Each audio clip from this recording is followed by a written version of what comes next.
ناظرین، پروگرام جائزہ میں ایک دفعہ پھر سے خوش آمدید بات کر رہے ہیں اسامہ بن لادن ہی کے کیس کے فالو اپ کے حوالے سے. ہمارے ساتھ لائن پر موجود ہیں اس وقت جناب جنرل راحت لطیف صاحب، ڈیفنس انالسٹ ہیں. ان کی رائے بھی شامل کریں گے. جنرل صاحب السلام علیکم. وعلیکم السلام. جنرل صاحب thank you so much programme جائزہ میں ہمیں جوائن کرنے کے لیے. جنرل صاحب آپ کیا سمجھتے ہیں اسامہ بن لادن کی میت کو دکھایا کیوں نہیں گیا اب تک؟ میرا تو خیال تھا یہ سارا ڈرامہ بنایا گیا ہے. اگر کیا وجہ ہے کہ اگر آپ وہ بتا رہے ہیں کہ ہم نے اسامہ بن لادن کو مار دیا، ہم نے ریڈ کر دیا اور 40 منٹ وہاں پر ہم ہیلی کاپٹر کے ذریعے اپنے لوگوں کو ڈراپ کرنے کے بعد ہم نے ان کے گارڈ کے ساتھ بھی لڑائی کی اور پھر اس کی لاش کو پکڑ کے لے گئے. اس کے بعد اس کو نہلایا، اس کو کپڑے میں بند کیا اور جا کے اس کو سمندر میں پھینک دیا. میرا خیال میں کہ یہ تو مجھے تو نہیں لگتا یہ، اور شاید یہ بھی بتائیں وہ جی کہ ہمارے تو کوئی کیجوٹیز کوئی نہیں ہوئی ہے، جو کہ ماننے میں بات نہیں آتی کیجوٹیز کی. کوئی جہاں اسامہ بن لادن کے جو ہوں گے وہ جو گارڈز ہوں گے وہ تو بڑے ایک مجے ہوئے گارڈز ہوں گے اور ٹرینڈ اور سیزن گارڈز ہوں گے. پسل گارڈ جو ہیں وہ بغیر گولی چلائے ہوئے وہاں پر کھڑے رہے. ان کی کہتے ہیں ہماری کیجوٹیز کوئی نہیں ہوئی، تو اس سے یہ چیز ماننے میں چیز آتی نہیں ہے. جنرل صاحب آپ سمجھتے ہیں کہ مختلف جو بیانات اس وقت سرکولیٹ کر رہے ہیں کہ اسامہ بن لادن کو یہاں نہیں مارا گیا، اس کو افغانستان میں مارا گیا اور یہاں لا کے جسٹ آپریشن دکھایا گیا ہے، اس چیز میں کوئی حقیقت نظر آتی ہے؟ نہیں، میرا خیال ہے اسامہ بن لادن پہلے سے مر چکا تھا. میرا اپنا خیال ہے اسامہ بن لادن یہ ایک انہوں نے ایک اپنی ابھی ایک پولیٹیکل گینز کے لیے اور پاکستان کے خلاف ایک کیمپین شروع کرنے کے لیے انہوں نے بات شروع کی ہے. اور یہ اس لیے شروع کیا تاکہ پاکستان کے نیوکلیئر ایسٹس تک پہنچا جا سکے. کیونکہ آپ دیکھیں گے اس کے بعد ان کا یہ رویہ یہ ہوگا جس طرح باتیں کر رہے ہیں کہ پاکستان کو اب کسی قسم کی ایڈ نہیں دینی چاہیے کیونکہ یہ پاکستان کو پتہ نہیں تھا، تو ان کا فیلئر ہے اس طرح کی باتیں کرنا. میرا خیال میں یہ ایک بہت غلط بات ہے اور یہ وہ کام کریں گے اور وہ کوشش کریں گے کہ سیکورٹی کونسل کے بیچ میں ریزولوشن موو کیا جائے یعنی کہ یہ چونکہ ملک جو ہے یہ گورنریبل نہیں ہے اور یہاں پر بہت زیادہ جو جہادی ہیں یہ پھیل چکے ہیں، تو یہ ہو سکتا ہے کہ یہ جو نیوکلیئر ایسٹس ہے پاکستان کے ہاتھ میں چلے جائے، جو کہ خطرہ ہوگا سارے یورپ کے لیے اور امریکہ کے لیے. اس کے لیے ان کے پابندی لگائی جائے. میرا خیال ہے یہ ڈراپ سین ہوگا جو ہمارا ان کا لاسٹ سین ہوگا اس چیز کے لیے ہمارے نیوکلیئر ایسٹس تک پہنچنے کے لیے. رائٹ جنرل صاحب، سچویشن تو ایسی ہی لگ رہی ہے اس وقت، نیوکلیئر ایسٹ تک پہنچنا ان کے لیے مشکل تو لگ نہیں رہا ہے. یہ بھی کہا جاتا ہے کہ جب اٹیک کیا گیا جو ہیلی کاپٹر یہاں آئے تھے انہوں نے جیم کر دیے یا ہمارے ریڈارز خود سے جام ہو گئے. یہ ایسا کیوں ہوا؟ ریڈارز جام کیسے ہو گئے؟ دیکھیے جی، یہ اسٹیٹمنٹ جو آنی چاہیے، یہ تو اسٹیٹمنٹ ان کی طرف سے آ رہی ہے یا لوگوں کی طرف سے آ رہی ہے. یہ اسٹیٹمنٹ ہماری ایئر ڈیفنس سے آنی چاہیے. ایئر ڈیفنس کی ذمہ داری ہے جو کہ تمام علاقوں کو انہوں نے کور کیا ہوتا ہے اپنے ریڈار تاکہ کسی تو خاص کر یہ علاقے تو زیادہ کور ہوں گے کیونکہ یہاں پر تو ایک 10 سال سے جنگ جاری ہے یہ افغانستان کے اندر اور یہ فاٹا کے علاقے کے بیچ میں، تو یہ تو زیادہ کور ہونا چاہیے اس کا. تو جب تک یہ ڈیفنس والے اس کی اسٹیٹمنٹ نہ دیں میرا خیال ہے ہمیں اسٹیٹمنٹ کو ماننا نہیں چاہیے. اس کے میں کہتے ہیں یہ ڈرامہ نظر آتا ہے. تو ریزن کیا ہوئی کہ ہمارے پھر ایئر ڈیفنس نے اس کے اندر مداخلت کیوں نہیں کی؟ 40 منٹس تک آپریشن جاری تھا. ایک آپریشن ہے 40 منٹ ہے، وہاں پہ لوگ رہتے ہیں، یہ بڑا آباد علاقہ ہے. افت آباد کا بہت انڈسٹریز اب ہو چکا ہوا ہے اور یہ کہنا ہے ان کا کہ جی پچھلے 6 سال سے ایک آدمی وہاں پہ رہ رہا ہے اور کسی کو پتہ نہیں آدمی کون وہاں پہ رہتا ہے کون نہیں رہتا. جی بہت شکریہ جنرل راحت لطیف گفتگو کرنے کا پروگرام جائزہ میں. آپ نے سنا ڈاکٹر صاحب جنرل راحت لطیف کا بھی جو بیان تھا، کچھ چینج بیان ہے ان کا جو ہم نے پہلے بات کی اس سے، کہ ان کا کہنا یہی ہے کہ ایک ڈرامہ رچایا گیا، یہ ڈرامہ لگتا ہے. آپ کیا کہیں گے ان کی بات پہ؟ میرا خیال ہے کہ ڈرامہ کہہ دینے سے ڈرامہ نہیں بنتا. اس صورتحال میں بہت ضروری ہے کہ جو ہیڈ آف دا اسٹیٹ ہے جی address the nation, take the nation to confidence, اور بتائیں ان کو اصل واقعات کے. یہ جو اسپیکولیشن ہے اس سے ہماری قوم اور ہمارا ملک اور کمزور ہو. یعنی کہ اسپیکولیشن جو ہیں، اور ایک حکومت کی سب سے زیادہ نفی تب ہوتی ہے جب عوام میں اور حکومت میں کریڈیبلٹی گیپ بڑھ جاتا ہے اور وہی ہو رہا ہے. اور میں تو آپ کی ساتھ یہ رائے دوں گا کہ جو بھی صورتحال ہے، درست صورتحال ہے، with no cover ups, come up front, کئی دفعہ غلطی کا اعتراف بھی کرنا پڑتا ہے. بالکل کرنا پڑتا ہے. عوام کو بتا دیں گے, عوام کے دلوں کے اندر سے بھی یہ پرابلمس ختم ہو جائیں گی, ایمبیگوٹیز ختم ہو جائیں گی, ریزنز بتائی جانی چاہیے کہ کیوں ایسا ہوا. ریزنز نہ بتانا جو ہے, اور صحیح ریزنز نہ بتانا جو ہے, that will damage the country more than what you and I think. Exactly.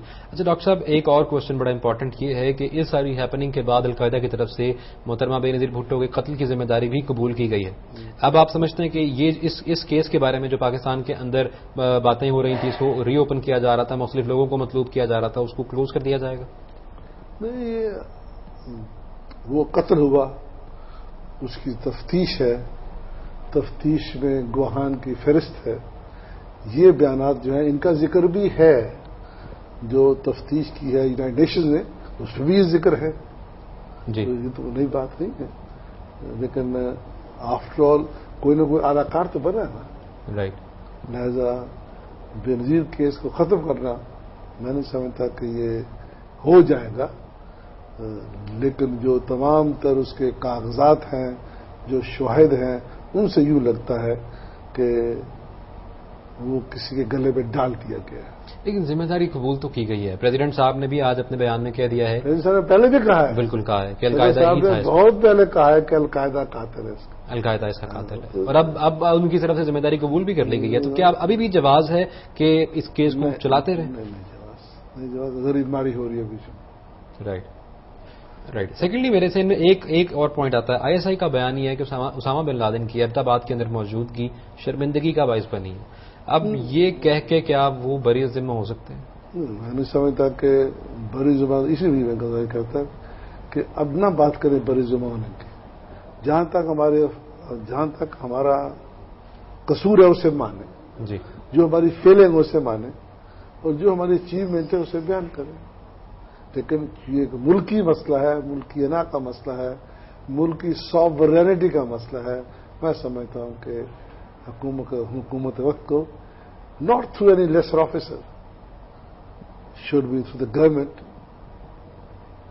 the Prime Minister or the President should address the nation and describe کہ کیا واقعہ ہوا ہے, کیسے ہوا ہے. رائٹ. اب اس ساری ہیپننگ کے بعد آپ سمجھتے ہیں پاکستان کے اندر سے, آپ نے پہلے کہا کہ اب دہشت گردی اور بڑھنے کی توقع ہے, لیکن آپ بات کریں گے ڈرون اٹیکس کی, ڈرون اٹیکس رکیں گے یا وہ بھی بڑھ جائیں گے؟ جب امریکہ سرکار کہتی ہے کہ یہ عمل جو ہے ہمارا سنگل ہینڈڈ عمل ہے, جی, یہ ہم نے خود اچیو کیا ہے, تو پھر کیا جواز بنتا ہے ان کا یہ کہنے کا کہ ہم ڈرون اٹیکس بند کر دیں گے؟ جی بالکل. یعنی کہ اور ہم ابھی تک کیا میاں نواز شریف نے کبھی باشگاف الفاظ میں کہا ہے بند کرو اس کو؟ زرداری صاحب نے کہا ہے بند کرو اس کو؟ دو لوگ حکومت میں تھے, تو نہ ہمارے چیف آرمی اسٹاف نے کہا بند کرو اس کو. تو جب تک نہ پولیٹیکل گورنمنٹ اور نہ ہی ہماری فوجی حکومت جو ہے انہیں بند کرنے پہ آمادہ کر رہی, تب تک یہ بند نہیں ہوں گے. لیکن یہ چیز تو خاصی ایک خطرناک صورتحال ہے, کیونکہ امریکہ کا کہنا یہی تھا کہ القاعدہ کو خاتمہ کرنے کے لیے ڈرون اٹیکس کیے جا رہے ہیں. اب امریکہ کے مطابق جو کہ بیانات سامنے آتے ہیں, ہلری کلنٹن صاحبہ کے بھی بیانات آئے ہیں کہ یہ گریٹ وکٹری ہے, تاریخی دن ہے, ہم نے تاریخ رقم کر دی ہے اسامہ بن لادن کو مار کے, 10 سال کی جدوجہد رنگ لے کے آئی ہے. اب اس کے بعد اگر وہ اب کیا ان کا کہنا یہی ہے کہ اور مزید لوگ بھی جو ہیں ان کو مارنے کے لیے بھی, ٹارگٹ کرنے کے لیے ڈرون اٹیکس کنٹینیو رکھے جائیں گے؟ میں نہیں سمجھتا کہ ہمیں ڈرون اٹیکس کا ہونے کو تسلیم کرنا چاہیے. جی, اٹس ہائی ٹائم کہ ہمیں کوئی منصوبہ بندی کرنی چاہیے امریکہ سے کام کرنے کے لیے کہ آپ یہ کام بند کر دیں. بالکل. امریکہ کے جو صدر ہیں پریزیڈنٹ اوباما نے یہ بھی کہا کہ اسامہ بن لادن نے ہزاروں معصوم شہریوں کو مارا تھا. تو کوشچن یہاں پر ان سے یہ بھی پوچھا جانا چاہیے کہ ڈرون اٹیکس میں بھی تو ہزاروں معصوم شہری مر رہے ہیں, ان کا ذمہ دار پھر کون ہے؟ امریکہ ہی ان کا ذمہ دار ہے. آپ کو یاد ہوگا کہ جب یہ ویٹنام وار تھی, جی, تو لنڈن جانسن آئرش تھے, رائٹ, تو ان کی بڑی خواہش تھی کہ میں آئرلینڈ آؤں, تو he wanted to go all the way on road. تو دونوں سائڈ پہ اسٹوڈنٹس کھڑے تھے, بڑے سڑکیں بھری تھی, تو وہ کہہ رہے تھے LBJ how many kids did you کل ٹوڈے, اور ساتھ ٹماٹر انڈے مار رہے تھے. رائٹ. تو یہ جو ہے وہ قوم تو ہم یہ بھی نہیں کرتے. ہم یہ بھی نہیں کر سکتے. اچھا لاسٹلی ایک اور کوشچن ہے. اسامہ کے سر کی قیمت تھی $5 کروڑ. اب پاکستان کو ملنے چاہیے؟ اب تو میرا ہے وہ یہ اپنے پاس رکھ لیں گے. لیکن پاکستان نے تو پکڑوایا. کہا تو جا رہا ہے نا ہماری مشاورت کے بغیر تو پاسبل ہی نہیں تھا. وہ مانتے نہیں اس بات کو. وہ مان نہیں رہے ہیں اس بات کو. اچھا اسامہ بن لادن کی اور اگر ملیں گے جی تو اس ایجنٹ کو ملیں گے جس نے لیڈ دی ان کو, جس کے اوپر کہتے ہیں ہم 3 سال سے کام کر رہے ہیں, جو فارنر تھا, جو ان کا جو اسامہ کا کانٹیکٹ تھا بیرونی دنیا سے, اس کو انہوں نے پکڑا اور اس کے ذریعے یہ ٹریل پیدا کیا. میرا خیال ہے وہ مستحق بن جائے گا. اچھا ڈاکٹر صاحب ایک جو ہیپننگ یہی ہے کہ ایک تو علاقہ بڑا حساس تھا جہاں اسامہ بن لادن رہائش پذیر تھا, اور سیکنڈلی جس گھر میں وہ موجود تھا اس کے بارے میں یہ کہا جا رہا ہے کہ وہ گھر بلٹ پروف تک نہیں تھا. ہمارے یہاں پر اب یہ ایک بہت ہیپننگ ہے کہ اتنا ایک موسٹ وانٹڈ شخص ہے اس دنیا کا, سب سے زیادہ وانٹڈ انسان تھا, وہ ایسے گھر میں کیوں رہ رہا ہے, اور باوجود اس کے کہ وہ دنیا کے ریچسٹ پیپل میں سے اس کا نام آتا ہے, اس کے پاس مطلب دولت کی کمی نہیں ہے, لوگ اسے سپورٹ کرتے ہیں, ایسے گھر میں ایسا جو سامان دکھایا گیا, ایسی جو چارپائیاں اور جو تکیے دکھائے جا رہے ہیں, ان حالات میں ایسا شخص کیسے ہو سکتا ہے؟ میرا خیال ہے وہ جو اس کا کیموفلاج تھا اس کی بیسٹ ڈیفنس تھی. بلٹ پروف ہونا اس کی ڈیفنس نہیں تھی, اور اس نے اپنے اندازے سے ایک ایسے گھر لیا جہاں کسی کو شک نہیں ہو سکتا تھا. And he was successful in camouflage. Right. Thank you so much doctor Khalid Ranjha Sahab آج ٹائم دینے کے لیے پروگرام جائزہ میں ہمیں. ناظرین جائزہ لیا آج ہم نے اسامہ بن لادن کے کیس کے فالو اپ کے حوالے سے کہ کیا ہیپننگز ہیں, مختلف بیانات کی روشنی میں مختلف سینئر تجزیہ کاروں سے, انالسٹوں سے بات کی. ڈاکٹر خالد رانجھا صاحب نے ہمیں جوائن کیا, قیمتی رائے سے ہمیں نوازا. ساری سچویشن کے بعد کچھ باتیں یہ سامنے آتی ہیں کہ اس وقت جو لیپ آ رہا ہے وہ ہماری گورنمنٹ کے درمیان میں اور ہماری عوام کے درمیان میں ایک ڈفرنس کریٹ ہو رہا ہے. اس وجہ سے انفارمیشن کا ڈفرنس ہے. یہ ہماری گورنمنٹ کو یہ چاہیے, جو ہیڈ آف اسٹیٹ ہے ان کو یہ چاہیے کہ وہ ہماری عوام کو یہ بات بتا دیں کلیئرلی کہ آپریشن کب ہوا تھا, کس طرح سے وقوع پذیر ہوا, اور گورنمنٹ نے ان کو بتایا یا نہیں بتایا, اور اگر اس میں کوئی غلطی ہے تو ہی شوڈ اپولوجائز, انہیں اپنی عوام سے معافی مانگ لینی چاہیے, کیونکہ اس طرح کی ہیپننگز تاریخ میں ہوتی رہی ہیں. ہم نے لیا جائزہ ساری سچویشن کا. وقت ہے آپ کا یعنی کہ عوام کا. اپنی عقل سے سچویشن کو دیکھیے, اینالائز کیجیے اور پھر لیجیے جائزہ.